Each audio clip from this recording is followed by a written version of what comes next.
No. Welcome back, everyone. This is the second part of the sex talk, and we're going to continue with asking everyone if size matters.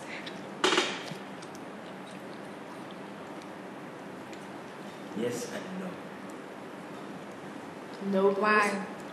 No, because it is what it is, and there's very little you can do about it. So you must just make the best of what you have, right? Yes, because let's be honest. Yes. That's good enough. Let's be honest. Guys, let's be honest, right? There is a point to all of this touching genitals. There's a thing that's happening. And the physics of it says the more the sizes match, the better. Not the bigger the one is, and the more the sizes match, the better. It's just the physics. I disagree with you because I've had 3 experiences, and I feel like if you're really the misconception is that the bigger the better. But if he's really too big to fit, you are going to go through a serious battle, and it's not going to be pleasurable. And then at the same time, when you're trying to make this work, so today you try 0, you try another time 0, then you're going to try harder.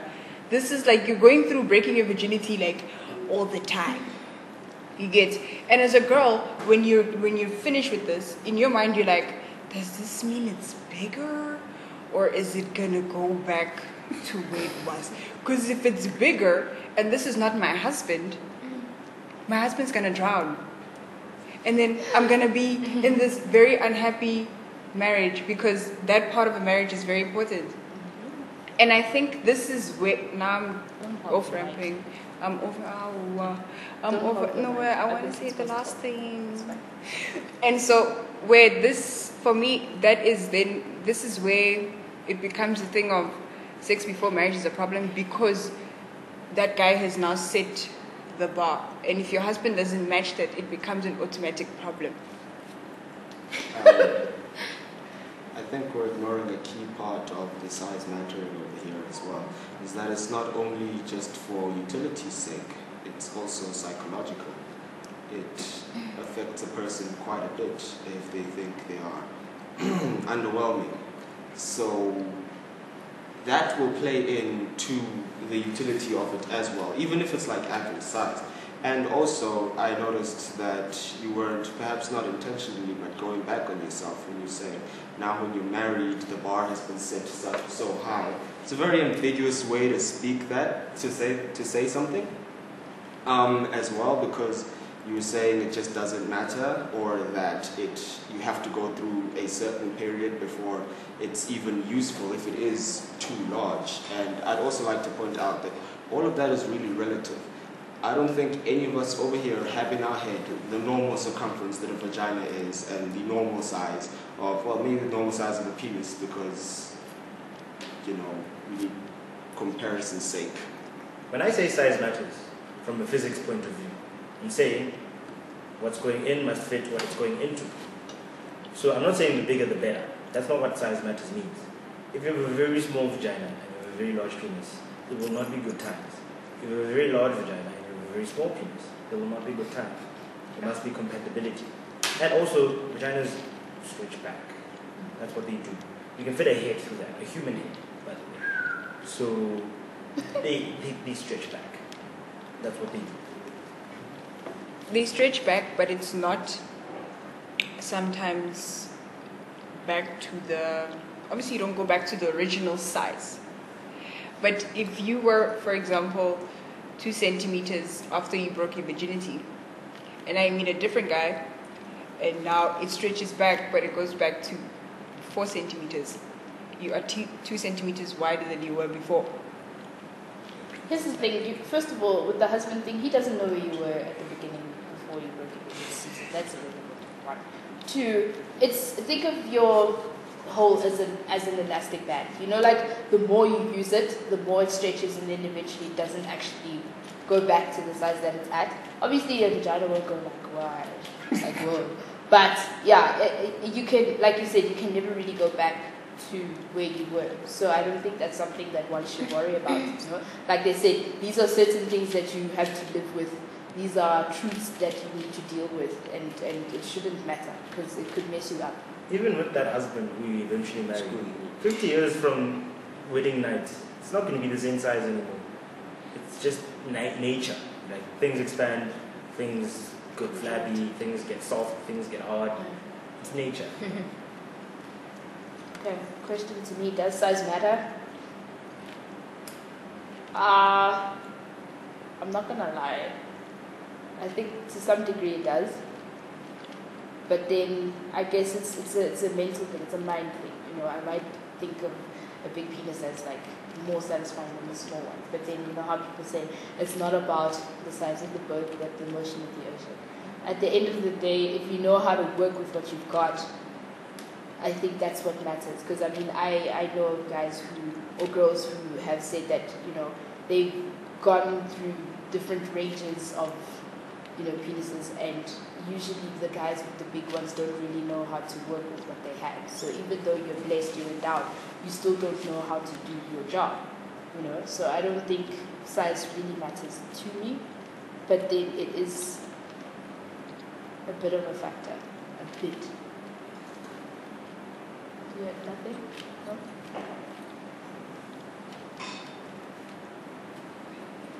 Does size matter to you guys? I've said this once before. A penis is hidden under underpant, vasco, and pants. So, Girl size. Girl size. girls. Oh, yes. Yes, it matters. Okay. We don't want now to have a ruler going into a dustbin. That's no. Because as a man, psychologically, you feel like, what am I doing here? I'm just wasting my time. Really. Robot Chicken. There's a sketch on Robot Chicken where the girl takes the boyfriend to a hallway. A hallway, man. She takes Viana. She throws it in there. She's like, you see what we're working with here.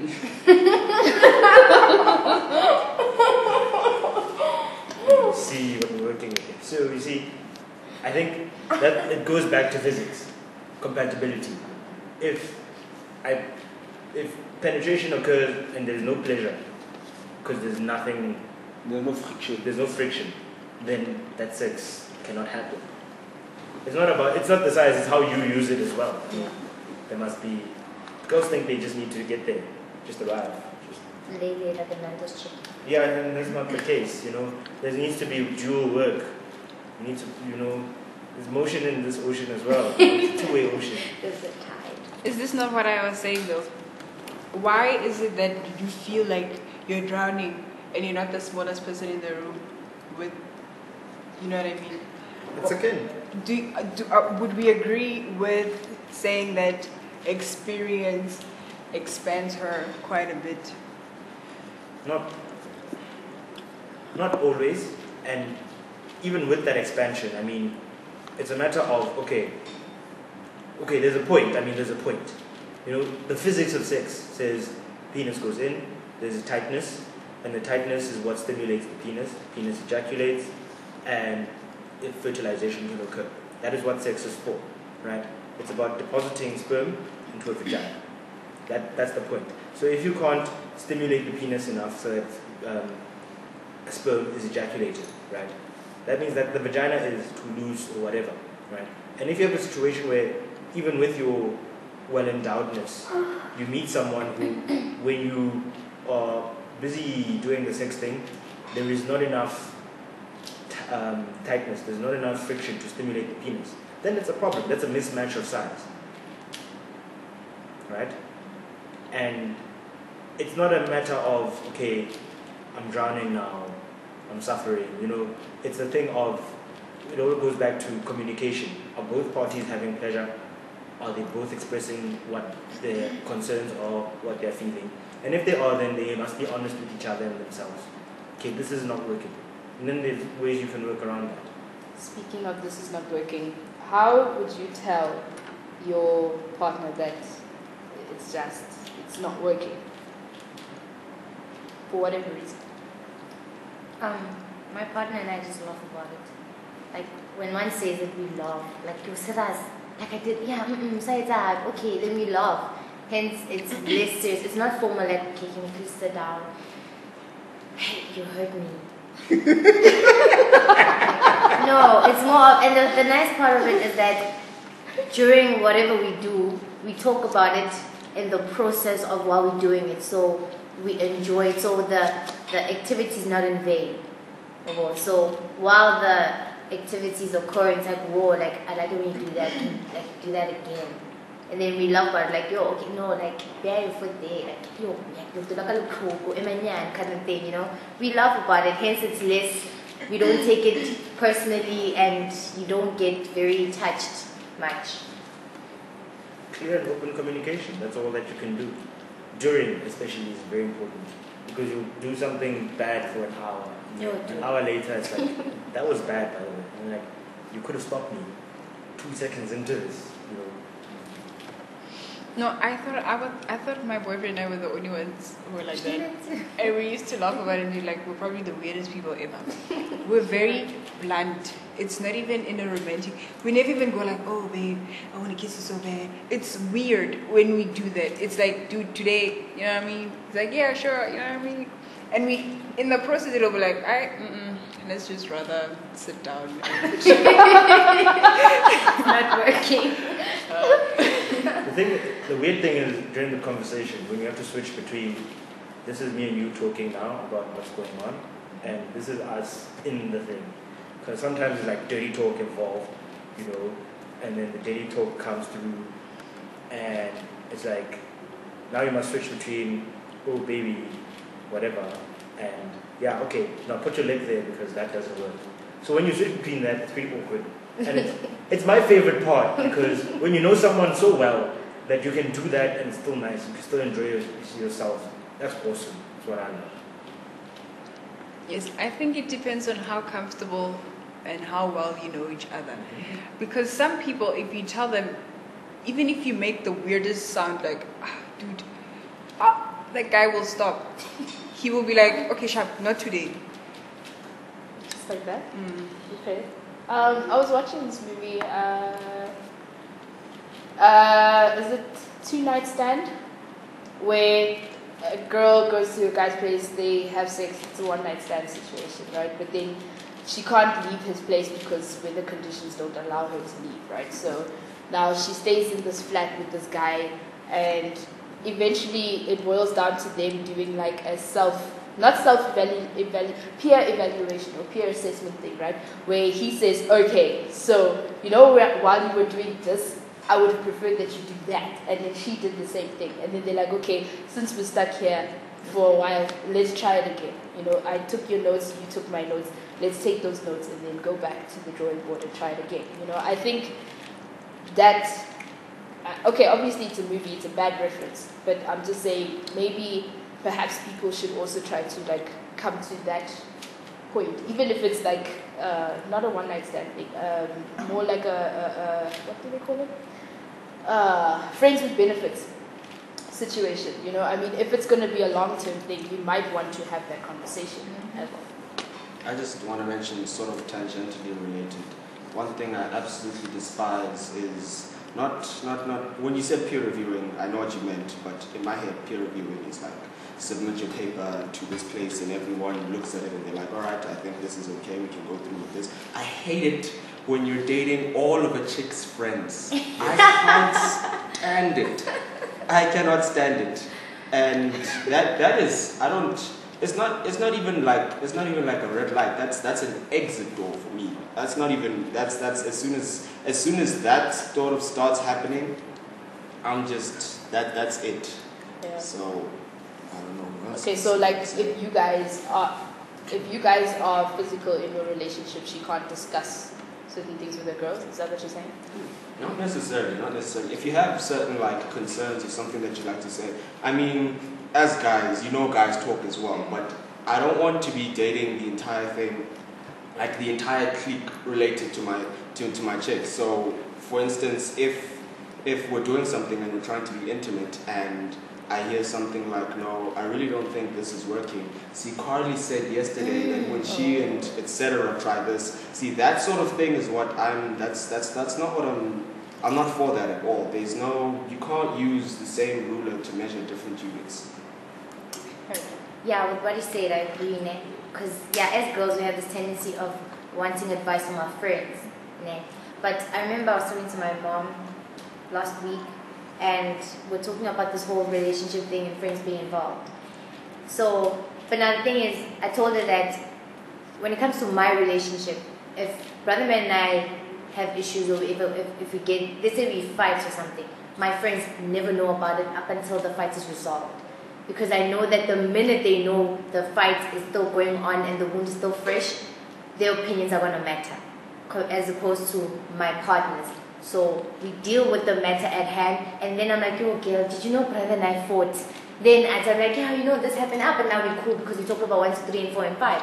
So, yeah, no to girls, like, especially when it comes to intimate stuff, there's certain things that friends should not know. Because whether you tell your best friend's going to tell the other friend, and kind of looks bad on your relationship. And I have this thing of, I don't like saying anything bad about my boyfriend because it's a form of disrespect.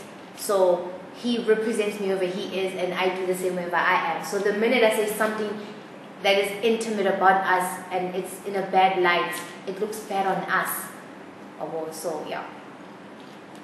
It's a thing of whatever's happening between the two of you should stay between the two of you. I mean, relationships these days are either between no one, because everybody's playing a game and there should be a winner, or between everyone.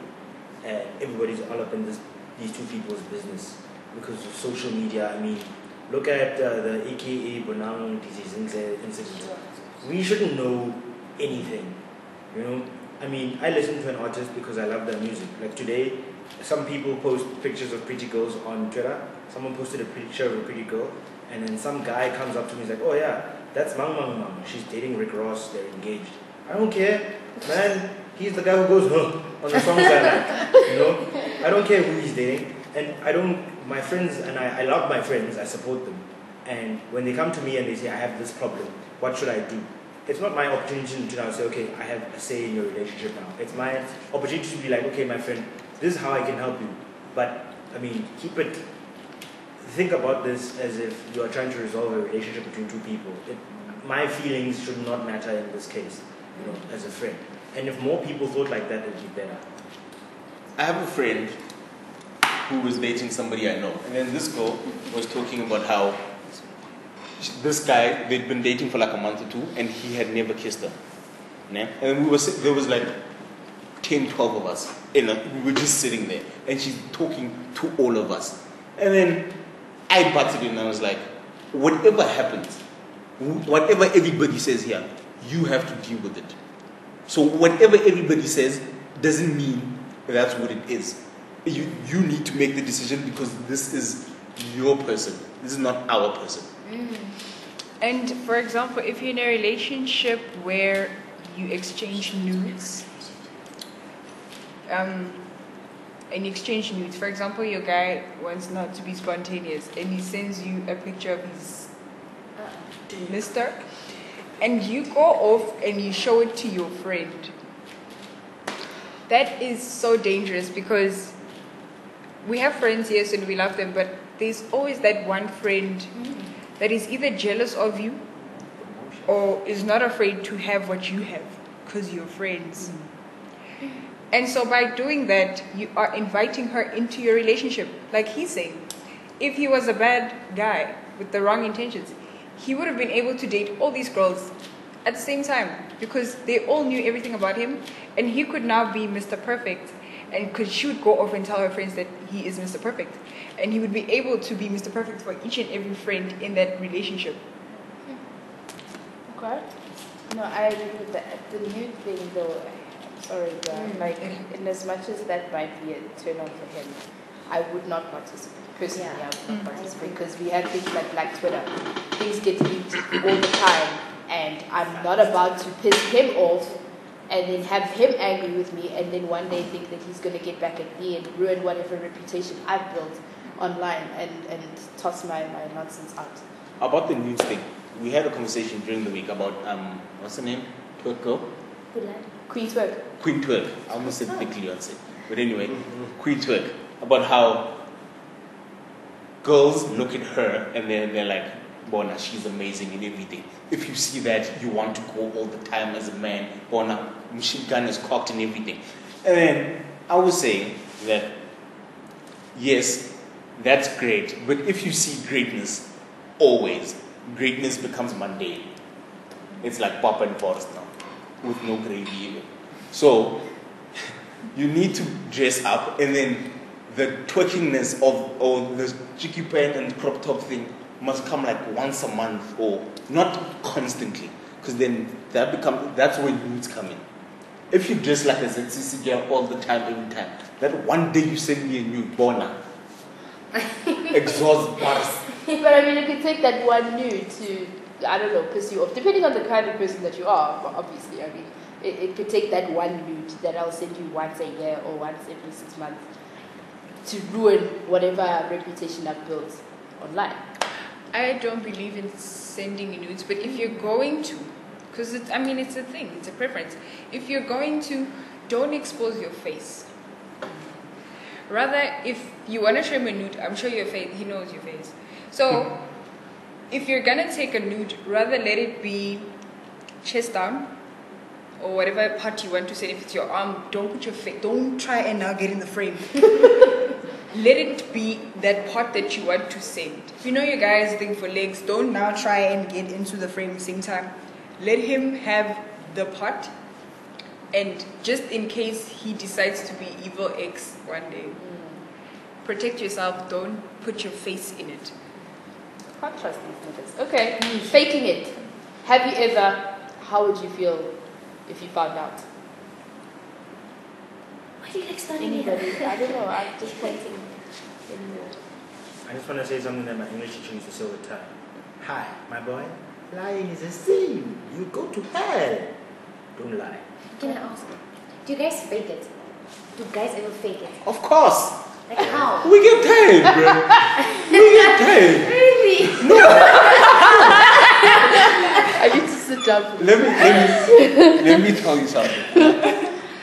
Some people, when they climax, some guys, their body doesn't vibrate, and then you can see that this person, that you can see this person is ejaculating. Some of them just go, and then it's over.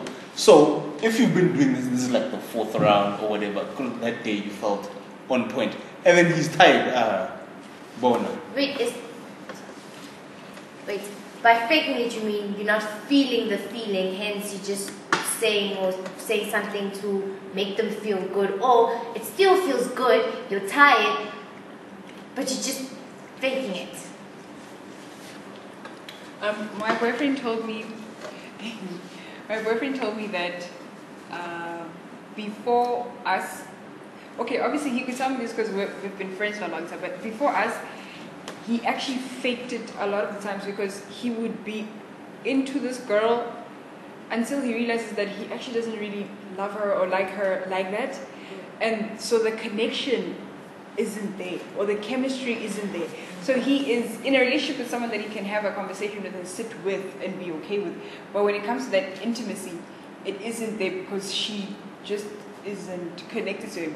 So he would actually think about someone else to keep going. Because apparently with guys, when they start losing interest, everything dies, right? Men switch, man. Like, when you get to that, the first one is like 100%, and then the second one is like 15 yana, and then as you go on and on, there's nothing now. It's just there. So it's easy to say, yo, when you're done, when it's been going on for a while. But what she means by faking it is, you meet a girl, you gotta do it now. Do you feel like, zero, this girl's actually not what I thought, this is not how we thought it would play out. So do you keep like, oh my god, girl, you're so amazing, or do you like fake it completely and get over and done with? If Jeffrey doesn't stand, there's no party. There's nothing you can do about it. Even Viagra, people were like, no, Viagra. Viagra does not make you want to have sex. It makes a person who wants to have sex who can't have an erection, have an erection. So if you're not feeling any sort of excitement sexually from a person, Chiffy won't stand, there's no party. I apologize, but you gave him a name? Hmm? You Oh, that's gave not him the a real name. Oh, okay. Yeah. Oh, so he has a name. Never mind. yeah. Okay. I'm shocked at the whole guys faking it thing, because, like, my idea is that it's just like, you know, and then it's done. I don't know, how do you fake that? Or is it, like, the mechanics, I'm asking about the mechanics involved. Or is it, do you do it in such a way that we can't see what's happening? Do you always check that stuff came out? Not all. Exactly. Most of it. Exactly. So you just go there. Oh, wow. Oh, that was great. You throw away the Felt it in my kidneys. I felt it in my kidneys. Yeah. For some reason you always feel it in your kidneys when you fake it. Yeah, and then you throw the condom away. She's like, oh baby. And then yeah, it's like yeah. It happens. Sometimes you're tired. It's just not your day. Yeah. Oh, okay, so it's not necessarily my fault. Not always. Okay. Guys aren't as simple as we seem to be. Mm-hmm. We are simple most of the time, but we aren't simple all the time. Like, fire all the time won't get you aroused. Okay. Just like how women aren't as complicated as they pretend to be all the time. Because we've been told women are complicated. So whenever you feel like this is a bit too simple, you complicate yourself. Yeah. Yeah. Like I like this guy. No, but I can't tell him. He must sense it in the force. Right? Because I must be complicated. If I'm too simple, I'm a hoe or whatever. Right? And as a guy, sometimes you're so complicated, but you don't want to be complicated because they can call you a little girl. Wow. You know what I mean? So we must stop this. Okay? Men are complicated, women can be simple. But women are complicated. But we're only Like it's the complicated. scales. We're only complicated because we're misunderstood. If you take the time to understand a woman and what makes her and what, even sexually, if you actually understand your girl, then you won't have a problem. But if you don't understand, it's complicated. But then when you explain, you need to explain properly. Don't now say, no, he must know. And then expect him to understand. Okay. Because then it fucks you up. Right. Okay, well, I don't think we complicate it. We're not complicated. The thing is, let's say, generally, if you're going to put us all together, we're not alike. So, for instance, my boyfriend, he knows the kind of person I am. He knows when you do this, I'm going to react like this. He knows if I sigh, there's a reason why I'm sighing. If I do this, you learn your partner. And if you don't have a partner, girls will be complicated. But But now, in a relationship, I don't think complicated applies. Because then you're just playing games. Okay. Because by now you should know what kind of a person what kind of a relationship you're in. if I am a simple man and I need you to say, oh, stop sign, don't now say yield because you think I should know. Don't do that. Don't do that. Yeah. Okay. The knowing your partner thing, society has it in their heads that man must know his woman, and it's two ways. Man must know his woman, woman must know her man. You must understand me as well. If you know you like to do this, and I don't get that at all, there must be compromise or this relationship won't work. Right? People think compromise is so evil, it's terrible, you must never compromise. Wrong. It's impossible for two people who are not the same to live together completely without a single compromise. And here's the fact, none of us has anyone in the world who is exactly the same as them. So you're going to meet another different human being, and you're going to want them to not have to compromise, you're going to want them to not compromise. Impossible. Okay. So it's all about that give and take, that balance, compromise, communication, compromise. Alright. If I were to make a confession, yeah, I've faked it before. Not proud, but it has happened. Why I did it, I think it was, at the time my thinking was, no, I want to preserve, his feelings. I want to not hurt him and say, no, bruh, like it's just not working. Can you just get off? Because literally at the time I felt like, can you just get off? Like, can you just get off? But then I felt, okay, I don't want to hurt his feelings, so I'll just go with it. And a friend of mine made me realize that, in faking it, you're not only robbing them, of I don't know, important information. You're robbing the next person that's going to sleep with them, should that happen, of a good time. If you don't tell a person, look, stop, this is what you're doing wrong, he could do the same thing with somebody else, and she might be the one, to tell him that. So yeah, I'm not proud of myself for doing what I did, but I just felt I am ashamed. Not proud. I am ashamed. But yeah, anyway. I just like to send a shout out to Mr. Frank. Apparently, I just won a laptop. Oh, and 450 rands, or is it 450k? 400. I don't know. No, it's 450k. I just won lots of money. Thank you, Nigerians. Yeah, it's rands.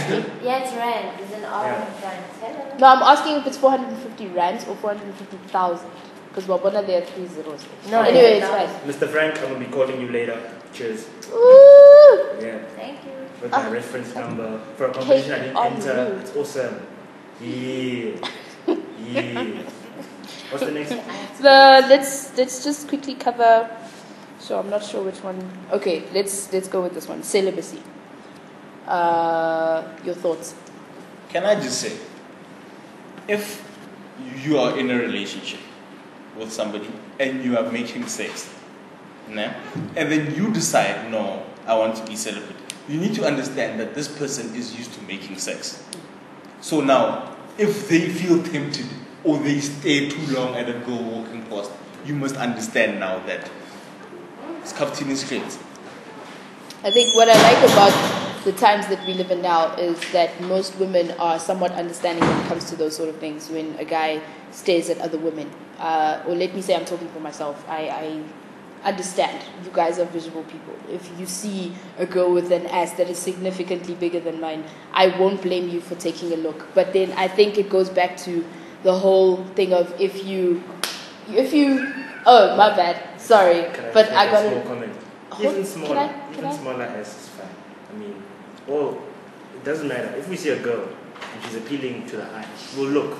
Doesn't matter if she's better than you, worse than you. No, I was just giving an example. Yes. Yeah. Okay. Like I've come to a point where I totally understand, and I understand your point as well. Do you think though it's unfair? Let's say I get into a relationship, guy has been babsing for Lord knows how many years, and then I say, listen, I'm celibate. Do you think it's unfair of me to put him in this position? Yes, if you didn't tell him that you were celibate before. That's just big. Sorry, is this guy an adult?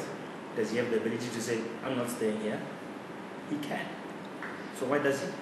You know what I mean? Unless it's not that important, then he's willing to make that compromise. Then you shouldn't feel guilty because someone else is compromising. He chose to. You're not forcing him to stay in this relationship with a celibacy. Okay. But I think you should tell him in the beginning, before feelings are caught, before you decide that, yes, I'm going to do this with you. Because these days, during times like these, people assume that if we're going to date, we're going to have a physical relationship as well. People never assume that you're a virgin anymore. People never assume that you generally do not just sleep around. People don't assume that you're celibate or a virgin anymore. When you enter a relationship, that guy needs to make sure that he's physically attracted to you, and same with you. And so when you enter a relationship with a guy, I'm assuming that he already feels like you guys are going to have a physical element to this relationship. I always tell the guys that I enter a relationship with that I am not one to just sleep around. In fact, I was a virgin for the longest time. And then it was a decision I made, and I prayed about it, and I was like, okay, it's time. I feel like it's time. I wanted to wait until marriage, but yes, it's life. It was time. I thought about it. It was not even a physical thing, as I cannot wait anymore. No, you feel like I had my own reasons. Yes, I had my own reasons. So if you're going to get in a relationship with someone, you need to tell them before. And they need to make the option to get in a relationship with you, with that condition or not. Okay. You have a question? She asked if virgins could be celibate. Virgins are celibate. I don't think from what I But don't you understand. term that as abstinent? Well, okay. Abstinence. It's more abstinence. Celibacy is I've touched, I'm And not touching it again. again Abstinence is I'm not going to touch. until whenever. Yeah. Okay. Anything else?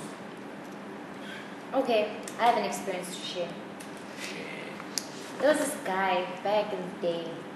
He knew that I didn't want to go there, right? Because not wives, still waiting for marriage.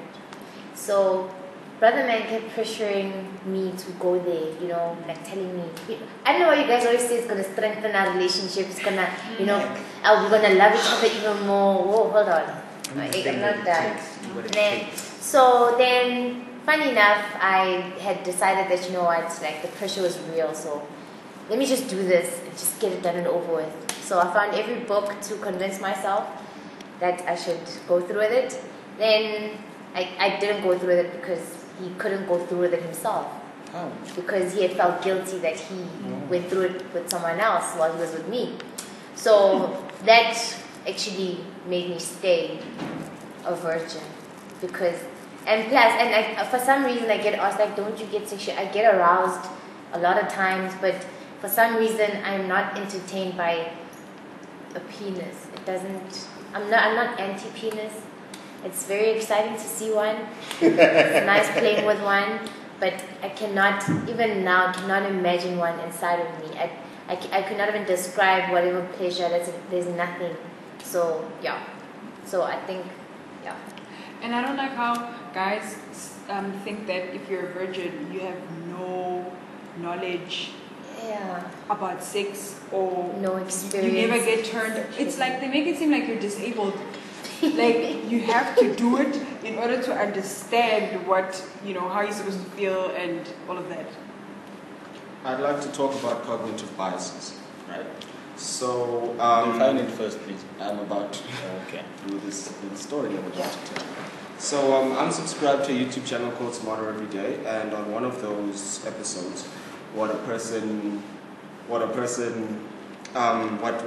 he brought up was the fact that we always use the phrase, it's like riding a bike, right? And riding a bike is supposed to be something you can never forget. Once you do it, you know how to do it, and it's just not going to go away anytime soon, regardless of whatever happens. And what he then was shown was a bicycle that was modified, very slow, by a very small way. And what it is if you were to turn it to the right, the wheel would go to the left. And if you were to turn it to the left, the wheel would go to the right. Okay? So that's what it was. And he thought to himself, it's a very simple to understand what has changed in the bike. Right? You know what has been changed within the bike, and you know what you have to do in order to be able to ride the bike. This guy's been riding a bike since he was 6 years old. He got on that bike, couldn't ride it. Okay? It was very frustrating for him. So he got on again, he tried it. Guess how long it took him to learn how to ride the bike? I'm going to break the ruler rule right now. Can I just go around the room how long it except him, because he knows. A year? How long do you think? 3 months? How long do you A think? year? How long do you think? He still doesn't know. Like a week, bro. Like a week. And you know. I didn't watch that episode. You haven't watched it. How long do you think? Yeah, that's 8. Alright. It took him 8 months practicing every single day how to be able to ride this bike. Ever since he's been able to ride it from when he was 6 years old. So once he learned how to do it, he had it with his he started learning with his son as well, right? His son, more mental plasticity, he was able to learn it a lot faster. He managed to pick it up in, I think it was a little over 3 months. It was no problem for this little kid to get it, and he was very genetically similar to him, right? So he learned that knowledge does not equal understanding, right? If you know something, it doesn't mean you understand it. So you really shouldn't pretend you do. And now that he's learned how to ride this bike, what he then did was he went to Amsterdam and he tried to ride a different bike, right? So he tweeted, I'm here, I want to ride a normal bike, and I haven't done so in quite some time. They bring a bike over to him, he gets on that bike, and he couldn't ride it. Just like riding a bike, eh? So he realized that he didn't just free his mind of a cognitive bias. He had changed one cognitive bias for another. Even though he'd been riding one from when he was 6, even though he had all this experience riding this bike, he couldn't ride this bike. 20 minutes he struggled, and then suddenly clicked and he was able to do so again. So when we say that you might have the knowledge, you might have all of these things, that cognitive bias that you still have against or for sex, or whatever you have for it as well, it doesn't change. Even if you want to change it, even if you have all the knowledge in the world, it doesn't matter. Well said. We like it. Okay. Should we do this last one? It's very Going okay. down, yeah. Okay. Going down. And by down we mean in inverted commas. Down. Fellatio and cunnilingus. Oh, baby. Would you, wouldn't you? Like it, don't like it? I don't know if it's just me, but there is a smell. That everyone has it. That this one, it might be faint, but I know it's there. That bothers me. That tiniest smell bothers me. So I can't, even if I think I rear myself up to go, I can't do it for long. I cannot. Okay. Okay. I feel like I'm sort of the polar opposite of whatever he is, because it's not just a specific like smell related to a region of your body part as well. I myself have never been a fan of perfume per se as well. There is I want to call it a musk, I don't know what the proper term is. There's like a natural musk that comes from a person. And that is what I prefer to perfume as well. So perfume for me as well, it's associated with something else. It's associated with like purpose and this event and all of that. A person's unique scent to themselves. That's what I really like. And the first time I actually went down on a girl was because I was curious about that as well. And the reason we grow pubic hair and all of that is to concentrate that smell that we have, that musk. The reason we kiss as well is so that we can exchange all these different smells that are in our saliva, inside of our nose. We can exchange all of these things and see what they are. And it kind of allows us to biologically gauge how compatible we are with another person. So beyond that practicality, I myself just prefer that natural smell as well. That's why I have no problem at all going down on someone. The only problem I would have is if I'm not receiving any feedback. So I'm just like down here in the depths of darkness, and I'm just sort of waiting for a hand from God to let me know when it's over. So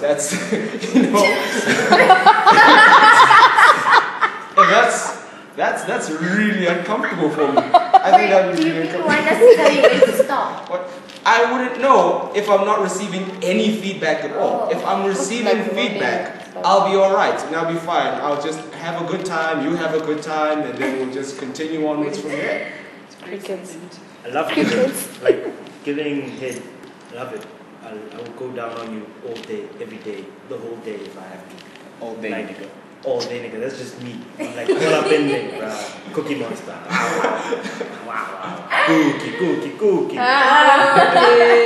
But I'm not so big about not getting back. I mean, I don't. Really? Yeah, I mean, you don't have to. Once a month, maybe, if you feel like it. I'm not so big on that. Yes.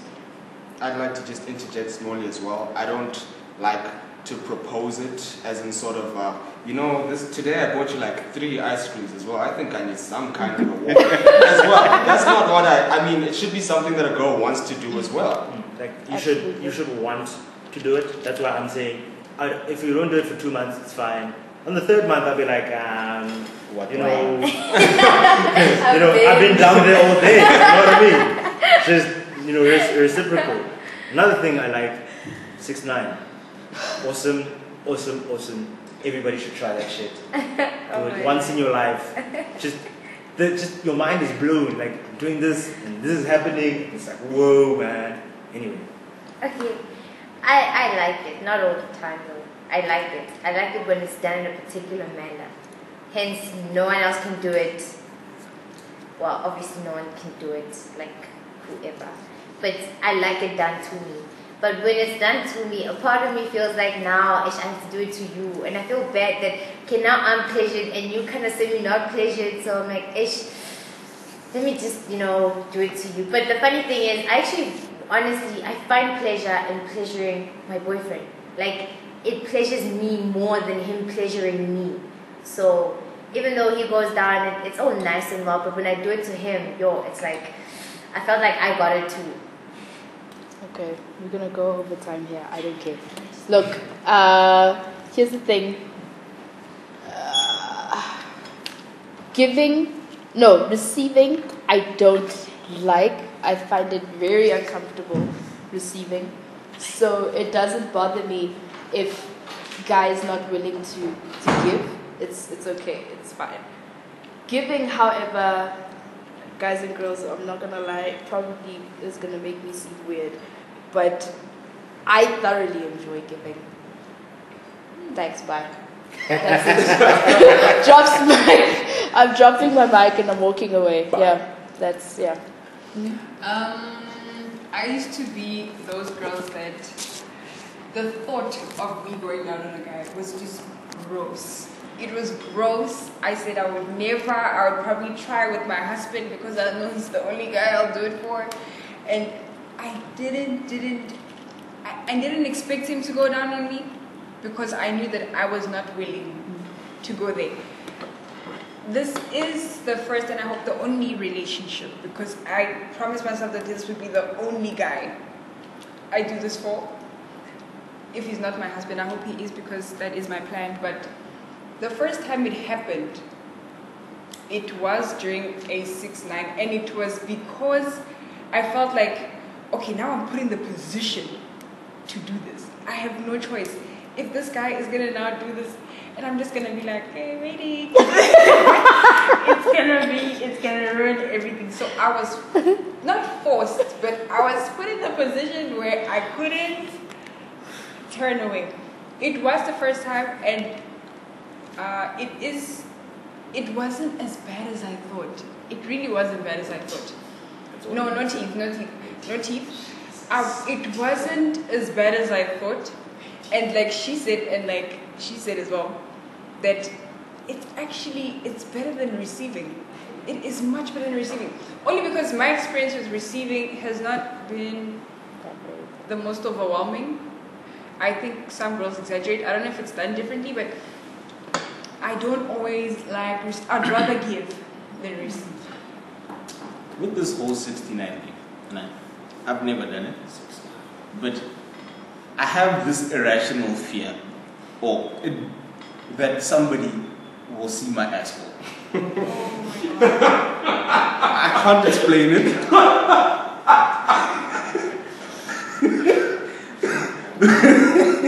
The way I found out about it was weird in itself. But I just can't do it. I can't. My nose has been inside one by accident. It just got that weird. Just once, like just one bump, and it's like, whoa, okay. And at the moment, you don't think about it because it doesn't matter. Like at that moment, it does. It's like when you slip, and you grab the wrong thing. It doesn't matter, And then afterwards, you sit there and you laugh because it was funny type stuff, And you just have to like get over yourself a lot, and just enjoy the moment. Yeah, I'm reminded as well of a joke by Eddie Murphy where he stands up in the crowd and he was like, alright, so how many of your niggas eat pussy? And everyone in the crowd cheering, like, oh yeah. He's like, alright, how many niggas eat asshole? Quiet. And he's like, oh, so I'm the only one, huh? Now let me tell you something. If any of you niggas that eat pussy over here eat an asshole as well, there's an inch and a half. Don't tell me you ain't ever once had a wandering tongue over there. And that just reminded me of that now, and his irrational fear of his asshole being seen. I don't know what kind of secrets he holds there. Wait, I want to understand. It's a 6-9. Do you go on top? Or does the girl go on top? I've never been in a 6-9. The thing is, you're not supposed to. I think a guy should not be on top. Sometimes it happens. That you're the one on top. Sometimes. Very seldom. Interesting. For logistic reasons, usually the guy is at the bottom because guys are usually bigger one and all of that. So the likelihood of such exposés occurring is very low. But eventually, like the mood will take you, and you'll be in whatever position you need to be. I'd just like to sing a little praise as well to everyone that's confessed to liking to giving head. I think this is, thank you very much. Thank you very much. Because oftentimes in other settings, for some reason, when it's not being recorded, there are like 0 girls that enjoy giving head.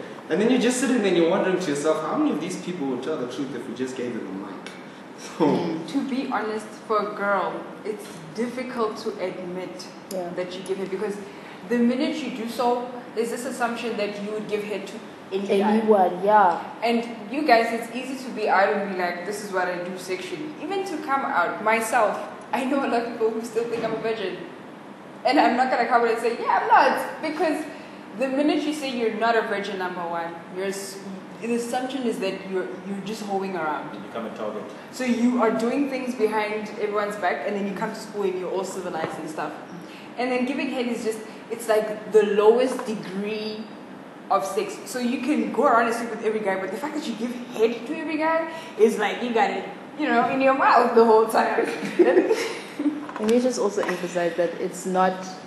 I think their assumption is wrong. Like that they think we give head to every guy is not quite the case. It's not like every time somebody comes through, it's head. No, there are certain things that are supposed to happen. If I feel it, I'll do it. But then at the same time, when I do it, I don't have a problem with it. It won't be a fight. It won't be a conversation now. You must be like, so can we? Yeah. I really like this topic. Yeah, as well of what I have read as well, is that a large part of it is power. I can't remember the exact phrasing in which I read it, but it was in the terms of like usually it's like the guy is in charge and this happens and okay, I like it when that happens, but then when I'm giving head, it's like it's my turn now, I'm in power and I have them squealing and all of that. So it's rather surprising for those of you listening, there's some head nodding happening. So it's important. So I'd like to ask as well how it goes from a situation in which you have power in the one moment, and then as soon as other people know about it, it's whatever the female equivalent of emasculation is. The thing is, when I'm doing it because I want my boyfriend to be pleased. I want him to have the best experience in that moment. But when it leaves our bedroom, it becomes other people's business. And other people's business is not always accurate because they're not in that room. So they tend to steal a lot of the dignified, but the dignity. It's very dignified. No, listen, the act itself, the fact that I'm with my boyfriend and we're having this, we're doing this, it's between us and we have agreed to do this. We're not doing it with everybody. Sure. The minute I take it to them, they make it about them and they make it about everybody. And if I was doing this with everybody, it steals from the dignified act.